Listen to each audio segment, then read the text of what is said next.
أهلا بيكم. اتعودنا من معظم دول الخليج إنها مشهورة ببعض الأشياء اللي بتعكس مدى الثراء الفاحش اللي وصل إليه بعض مواطنيها، وده أحيانا بيسبب الإحباط لدى الشعوب الأقل غنى. وتعودنا كمان إن مظاهر البذخ والفخامة بتكون في السيارات والمنازل، لكن في دبي الترف والبذخ عدوا كل المستويات، وأصحاب الملايين هناك بيقتنوا أشياء باهظة الثمن وغريبة في نفس الوقت، وغالبا ده بيكون للتفاخر واستعراض الثروة. هنستعرض معاكم النهاردة 5 من أغرب مظاهر البذخ والرفاهية لدى أثرياء دبي. تابعونا.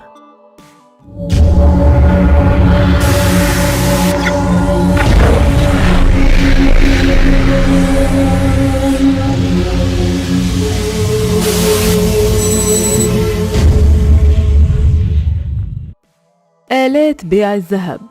من مظاهر الرفاهية اللي مش ممكن تشوفها في أي مكان تاني في العالم ماكينات بيع سبائك الذهب، وده فعلا حقيقي. دبي فيها آلات لبيع الذهب، ومن خلالها أي حد ممكن يشتري كمية الذهب اللي هو محتاجها، وده في الحقيقة اختراع مهم جدا بالنسبة لأثرياء دبي ومنقذ ليهم في أوقات الأزمات، وخصوصا إن الشاب هناك بيضطر يدفع مهر للعروسة لا يقل عن 5 كيلوغرامات من الذهب. آلات بيع الذهب منتشرة جدا في شوارع ومولات دبي، زيها بالظبط زي آلات بيع الحلوى والمياه الغازية في الدول الفقيرة.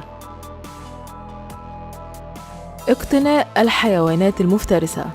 في دبي رؤية الحيوانات المفترسة في الشوارع والبيوت والحدائق الخلفية للقصور والفلل تعتبر شيء عادي جدا وشائع، وتربية حيوان مفترس في البيت تعتبر من علامات الثراء والرفاهية في دبي، فالمليونيرات بيقتنوا الأسود والنمور والفهود وحتى الجمال بدل الكلاب والقطط، وفي منهم المغرم باقتناء الطيور الجارحة زي الصقور والنسور بدل عصافير الزينة، ومنهم المحب للزواحف وخصوصا الأفاعي. والحيوان المقتنى بيعامل معاملة الحيوان الأليف تماما، يعني ممكن تلاقي صاحبه واخده معاه في نزهة بالسيارة أو في نزهة بحرية على اليخت، أو بيتحرك في المنزل بمنتهى الحرية، أو بيلعب في حديقة الفيلا وبياكل سمكة قرش طازجة. وبتستخدم الحيوانات المقتناة كمان في حراسة الممتلكات، فبالتأكيد حراسة الأسد هتبقى أفضل من حراسة الكلب.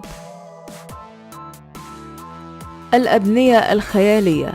من أغرب البيوت في دبي البيت المصمم على شكل كرة أرضية، واللي بيمتلكه أحد شيوخ دبي الفاحشي الثراء. البيت وزنه حوالي 50 طن وارتفاعه 12 متر وقطره 20 متر. البيت ليه عجلات ذات إطارات ضخمة مثبتة في منصة تحتية، وممكن يتحرك لمسافات على أرض ذات طبيعة صحراوية أو صخرية. البيت ده بيحتوي على 9 حجرات نوم و6 حمامات.